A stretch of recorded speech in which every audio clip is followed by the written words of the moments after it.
Well, we come on to the earth element now, soil, in this exploration of the medicine wheel from the point of view of chaos shamanism. So, with chaos shamanism, we're bringing it back to essentials, um, getting rid of any kind of overlay because the medicine wheel, well, it's got all sorts of correspondences, all sorts of subtle meanings. Um, but at the heart of it are these four elements, which are ancient elements: fire, water, earth, and air. And we get them in Europe and we get them in the Americas. They're an ancient way of describing describing the world and describing ourselves. And one of the great things about them is that we are fire, water, earth, and air. And so is the world around us. We are the world around us. We're no different. We're made of the same stuff. We're part of the same stuff. We are the same thing. And this is what shamanism does, is it connects us. It reconnects us, because that's what we've lost. We've lost that sense of belonging to the natural world, belonging to the earth. Christianity, of course, put it down. Not only, well, before Christianity, when it was just the Bible, I mean, we were given dominion over the earth, over the animals. And I mean, you can interpret that in various ways, as a responsibility, but also maybe as a sort of dominance. And I'm sure people weren't reluctant to look at it in that way. And then the world came to be seen as the province of the devil, and heaven was where you wanted to be. This world was created by the devil. So there's a put down of nature. And then you've got science, which sees a split between mind and body. It doesn't know what to make of mind, what to make of consciousness. Well, that's because it's spirit. Yeah. It's not an object of scientific inquiry. It doesn't know what to do with it, but it sort of puts it in a cupboard over there, and you know, someone will sort that out sooner or later. But they can absolutely say nothing about consciousness. The closer they try and get to it, the more it becomes an absolute mystery.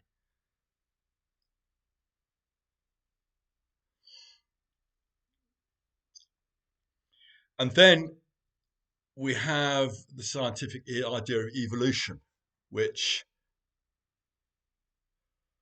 puts humans effectively at the top of the tree. I mean, any good scientist will go, no, no, no, we're not really. It's just a description of a pattern. But no, we are. In medieval times, you used to have the great chain of being, God at the top, and then angels. Um, I don't know exactly how it went, but you'd get men, women were below men, and then you get animals, plants, stones. Yeah. So it started from God and went downwards in a way. With evolution, it starts with the stones and goes upwards. And guess who's at the pinnacle? We're at the pinnacle. Like I say, we won't admit it, but that's how it's seen. So again, we're above nature. We're split off from nature because of the mind-body split, and we're above nature because of evolution. So you can see the tangle we're in, and why we need shamanism. It's the great soul project of our age. That's how I see it. There's a book called Dancing in the Streets, A History of Collective Joy. I mean, the reason I'm talking about all of this, just to say, is because we are in the earth element now, which is the body. So that's why I'm talking about it.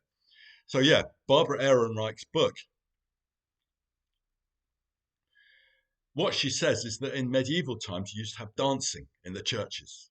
People would dance alongside the church, alongside the priest. And well, what happens when you dance?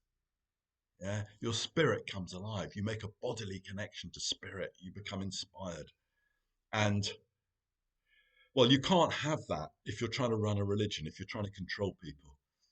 Um, you need to have the priest as the only one with the hotline to God and the person you go to for answers. Otherwise, you haven't got control. So they banned dancing in the churches. They allowed that kind of spirit, like at festivals a few times a year, just to keep the mob happy. But apart from that, it was out.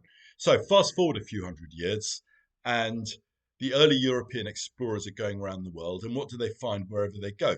They find people dancing to drums around fires. And their response was one of disgust. That kind of liberation, that kind of freedom, that kind of connection to the body, well, that was animal. That was Satan. That was the devil. It was all of those things. So that's where we got to. And that, in a way, is our cultural baggage. I mean, it will always try and come back, that spirit, that animal spirit, that bodily spirit. Um, you get it in rock and roll music. You get it in rave music. You get it in Pentecostal churches where people are clapping to the music and rolling on the floor, possessed by spirits and all that sort of thing. Yeah, the spirit can take us over physically. It's not it's not going to be for everyone, but it needs to be allowable. It needs to be felt to be okay. Because it's not under control in a normal kind of sense, not when the spirit gets hold of the body. And I'll talk about that a bit more when I talk about meeting the spirits and journeying. But we'll leave that there just for now. But there is that way in which the body can be deeply liberated, the animal can be fully present, and we can allow it to. We're fully present, but we allow it to be there. And that can be a bit threatening for people when if you do that, because that can happen to me. It's a gift. It's a gift. So, a bit on the body and the earth and the soil. So, here's something you can do go and lie down on the earth, spread eagled.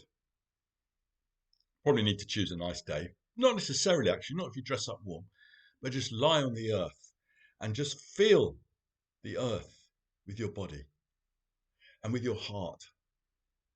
And it's like you can feel the heart of the earth, of Mother Earth, with your heart. Your hearts can connect, and you can feel how she can take care of you. And that's a wonderful thing to do, to connect in that sort of way. It brings us back to who we are. And that we are the offspring of the earth. We're nothing but her offspring. So that's a very good way of connecting with the earth, and get your fingers in it. Yeah. Almost taste it. Well, maybe not literally taste it. It's not good for you. But you know what I mean. Gardening. It can be as simple as that. You don't have to. You can do shamanic stuff and live in a city. You don't have to get out in the wilds. Obviously, it helps to get out into the wilds.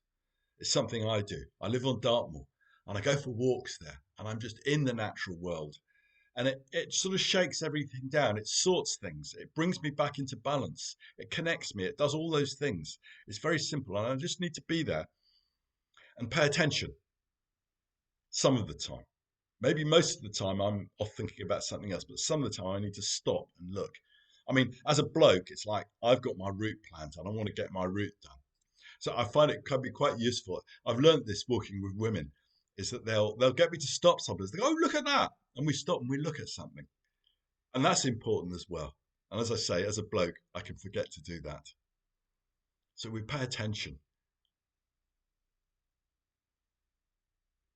There's lots more I can talk about this earth element, but that's a couple of things for now. It's the place of the adult, because if you think about it, before that, with a child, with spirit, we play. That's the gift of children. They know what they want, they do what they want, they've got a tremendous sense of fun, they're very serious about it. But then when we're adults, we meet reality, we meet the material world. And it's the place of incarnation. It's bringing that free, playful spirit into the material world. And that's a difficult journey. And I'll start looking at that in the next one.